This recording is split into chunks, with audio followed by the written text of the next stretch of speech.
पत्नीचे अनैतिक संबंध ठरले मृत्यूचे कारण. नागपूरमध्ये 9 वर्षाच्या पहिल्याच दिवशी खून. नागपूर वाईफ मर्डर केस. 9 वर्षाचा पहिलाच दिवस. एक घर, 2 लहान मुले आणि पत्नीचा रक्ताने माखलेला मृतदेह. संशय, अनैतिक संबंध आणि रागातून घडलेला हा खून. नागपूरमधील थरारक सत्य तुम्हाला हादरवून टाकेल. नमस्कार मित्रांनो, सचिन पोफे क्राईम टॉक्समध्ये आपले स्वागत आहे.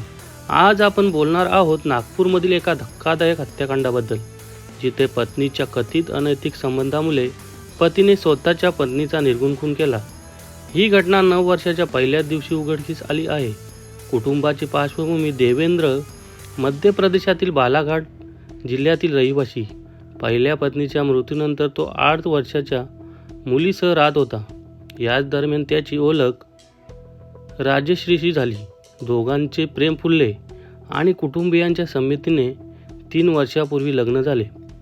दोघेही बांधकाम मजूर म्हणून काम करत होते. संसार सुरळीत चालू होता. त्यांना एक मुलगाही झाला. मात्र काही कालानंतर देवेंद्रला पत्नीच्या वागण्यात बदल जाणवू लागला. राजेश्वरीचे बहिणीच्या पतीसोबत कथित अनैतिक संबंध सुरू असल्याचा संशय त्याला. 3 महिन्यापूर्वीचा तो दिवस. देवेंद्र कामावरून अचानक घरी परतला आणि पत्नीला त्या व्यक्तीसोबत नको त्या अवस्थेत पाहिलं. राग अनावर झाला, मारहाण झाली. पण बदनामी टाळण्यासाठी कुटुंबियांनी विषय दाबून टाकला. पत्नीच्या वागणुकीला कंटाळून देवेंद्र पत्नी आणि दोन्ही मुलांना घेऊन नागपूरला आला. मात्र इथेही राजेश्वरी फोनवरून माहेरी जाण्याचा हट्ट धरू लागली. 3 दिवस सतत वाद होत होते. बुधवारी रात्री दारूच्या नशेत दोघांमध्ये जोरदार भांडण झाले.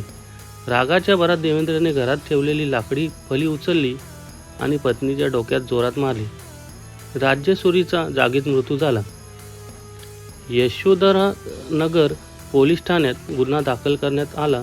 ठाणेदार संदीप बुवा यांच्या मार्गदर्शनाखाली देवेंद्रला अटक करण्यात आली आहे. पोलिसांसमोर देवेंद्रने पत्नीच्या अनैतिक संबंधांना कंटाळून खून केल्याची कबुली दिली आहे.